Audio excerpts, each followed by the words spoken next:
Então vamos lá, águas oceânicas, né? Correspondendo aí à maior massa líquida que nós temos no planeta, ok? Então só lembrando, né? A Terra tem uma área total, uma extensão total de aproximadamente 510 milhões de quilômetros quadrados.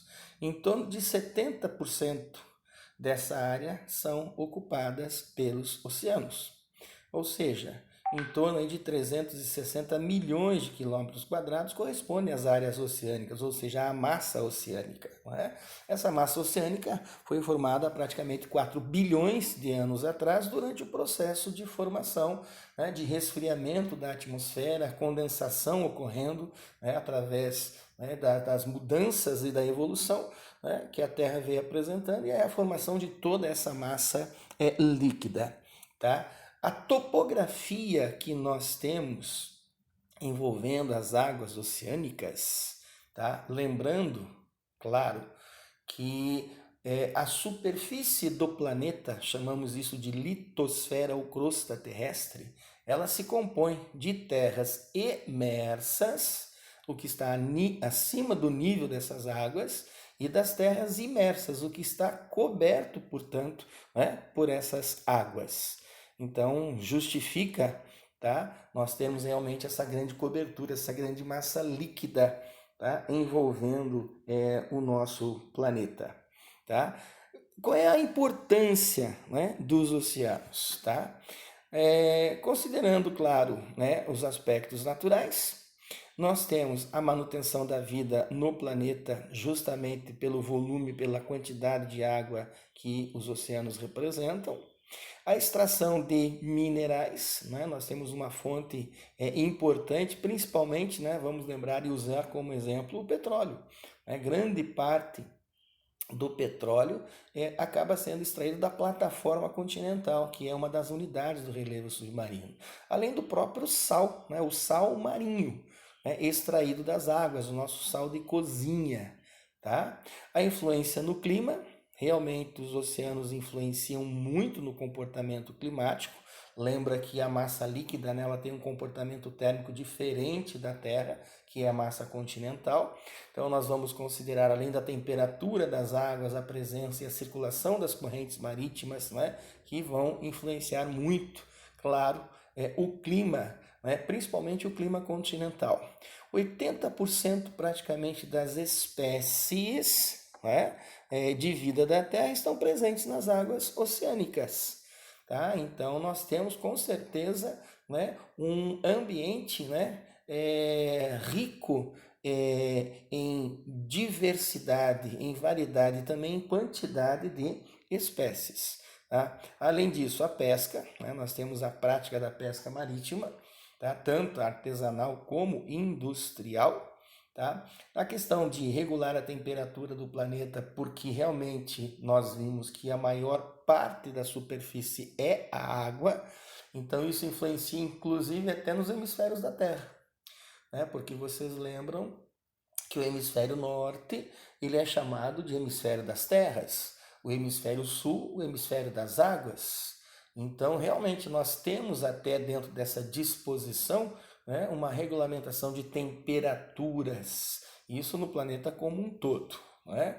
A questão do transporte, né, o transporte marítimo, fala-se aqui em deslocamento de navios cargueiros, né, sabemos muito bem que a chamada navegação comercial, a de longo curso, né, até mesmo a de cabotagem feita via costa, é fundamental dentro da movimentação de mercadorias pelo mundo inteiro. Há grandes distâncias, né, separando os continentes. E, com certeza, os navios de carga são os mais utilizados dentro desse processo pela capacidade, né, pela variedade, enfim, de cargas que podem movimentar. Tá? E entendendo, claro, que é um dos últimos recursos que nós temos na realidade, né, considerando aí a importância, portanto, né, dessa massa oceânica. É interessante e é bom lembrar, né, quais são esses oceanos. Na realidade, tá, moçada, se for para considerar a massa oceânica, ela é uma só. Ela não tem nenhum tipo de divisão. Uma divisão que seja natural, claro. A massa é uma só. O que você tem são os continentes fazendo parte dessa estrutura, não é? Separado, portanto, né, pelos oceanos, que aqui nós já estamos identificando. Mas é bom lembrar, essa divisão, ela é uma divisão didática, tá? Ela é uma divisão didática. Então, nós temos essa massa, né, oceânica dividida entre oceanos Índico, Atlântico e Pacífico. O Oceano Pacífico é o maior, é o mais extenso, né, com mais de 165 milhões de quilômetros quadrados de área, uma profundidade média em torno de 4.000 metros, isso é profundidade média, e o ponto mais profundo chega a quase, né, 11.600 metros de profundidade. Pacífico vem e lembra a palavra pacífica, né, o deriva da palavra pacífica, mas não é bem a característica desse oceano, não. As águas são bem revoltas, né, com muitas tempestades de alto mar. O Atlântico é considerado o mais importante, porque separa o Velho Mundo do Novo Mundo. É o que apresenta a maior quantidade de rotas marítimas, né, feita pelos navios cargueiros principalmente. Tem uma área em torno de 82 milhões de quilômetros quadrados, profundidade média em torno de 3.300 metros, né, e como eu disse, né, separa aí o Velho Mundo do Novo Mundo. O Oceano Atlântico vem da palavra Atlantis, né? Atlantis, na mitologia, é filho de Netuno, né? Deus das águas, dos mares. E o Oceano Índico, que é o menor de todos, o mais tropical, né? É uma área de aproximadamente 73 milhões de quilômetros quadrados, uma profundidade média em torno de 4.000, né? Como eu disse, considerado o mais tropical dos oceanos. Lembrando, novamente, nada separa essa massa líquida. A massa líquida oceânica, ela é uma só. Então, essa divisão que eu apresentei aqui para a moçada é apenas uma divisão didática, para finalidade de estudos, né, principalmente. Tá? O que você vê aqui é o relevo submarino, então, dentro do que eu disse. A topografia que você encontra, né, fazendo parte da massa oceânica. As estruturas não são muito diferentes daquelas que você vê na superfície dos continentes, o que representa essa irregularidade que a gente chama de relevo. Só que, é claro, nós consideramos fatores bem definidos, né? O nível do mar, ele é considerado o nível zero quando você identifica relevo continental e você trabalha com o fator altitude. Quando você trabalha relevo submarino, o nível do mar continua sendo o nível base, o nível zero, mas aí você vai trabalhar com o fator profundidade. Então, quando é relevo continental, o fator é altitude. Quando é relevo submarino, oceânico, o fator é profundidade. E essa irregularidade você percebe nesse gráfico, né, um perfil esquemático, onde você tem aí a região da plataforma continental, que é a primeira unidade. Nós não vamos trabalhar, então, mais ou menos com referência em profundidade. A plataforma ela tem profundidades que chegam no máximo 200 metros de profundidade. A largura dela é variável, mas a profundidade de 0 a 200. Né? É uma projeção dos continentes para dentro do mar. Depois você observa na sequência um verdadeiro degrau que acontece aí, e que nós vamos chamar de talude continental. E é realmente um degrau. Você sai de uma profundidade de 200 e chega mais ou menos até uns 2, 3 mil metros de profundidade, de uma forma muito abrupta, tá? E é a passagem entre a plataforma e o verdadeiro fundo oceânico. Aí você tem a formação das bacias oceânicas, né, como se fossem depressões, claro que nesse aspecto, né, considerando um perfil e o fator profundidade.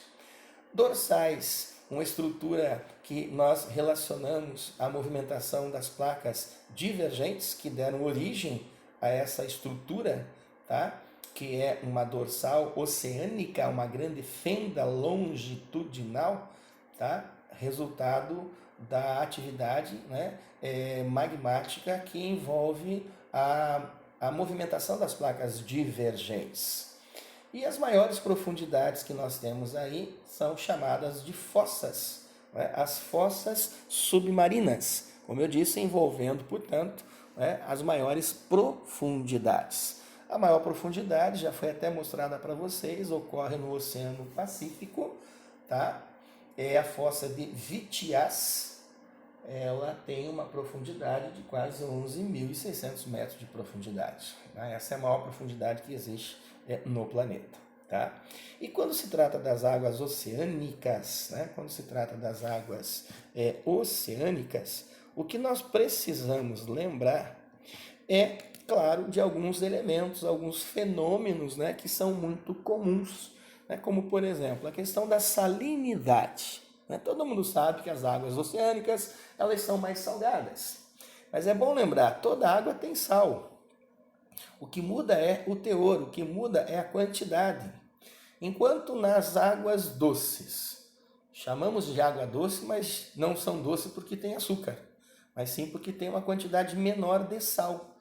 A média gira em torno de 7 gramas de sal por litro d'água. Já o valor médio de salinidade das águas oceânicas é em torno de 35 gramas de sal por litro d'água.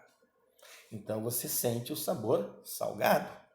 E os sais são os cloretos. 80% dos cloretos é o cloreto de sódio, que é o nosso famoso sal de cozinha, tá?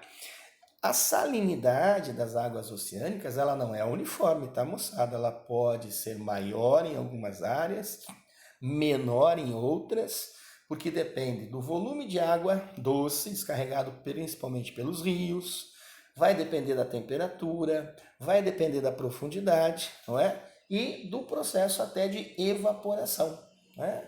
Lembrando que os cloretos não evaporam. A água sim, mas os cloretos não. Tanto que a forma como se retira o sal das águas oceânicas é um processo de evaporação. É o processo lá das salinas, né? A água evapora e o sal permanece. A maior salinidade que existe no mundo, vocês vão encontrar no Mar Morto. Ele é um mar residual, ele é um mar fechado. E, em média, lá nós vamos encontrar em torno de 200 gramas de sal por litro d'água. Então, justifica, né, você ter aí o mar mais salgado do mundo, tá? O Mar Morto, além de ser um mar fechado, um mar residual, um mar isolado, é uma depressão absoluta, tá? Então, o torna um caso bem específico, bem peculiar até, ok? A questão envolvendo temperatura. Né? A temperatura é a quantidade de calor, você sabe bem que existe no ar.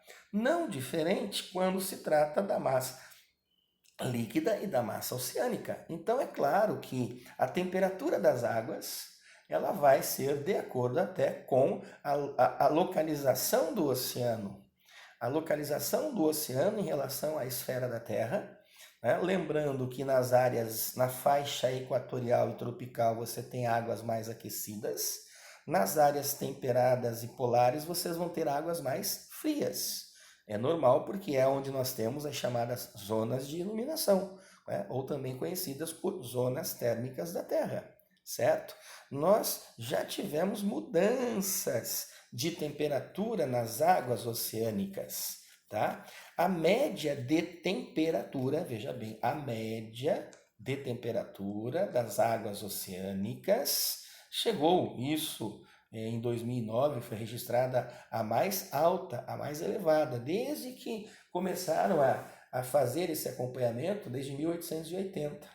Em 2009 foi a maior marca. A média atingiu 17 graus Celsius. Isso, média de temperatura das águas oceânicas, certo? Então, lembrando que essa temperatura, ela muda considerando as zonas térmicas, as zonas de iluminação e também vamos considerar a profundidade, certo? Quando se trata da profundidade, quanto maior a profundidade, menor, é claro, vai ser a temperatura, porque você precisa relacionar a questão aí dos raios solares, do processo da radiação.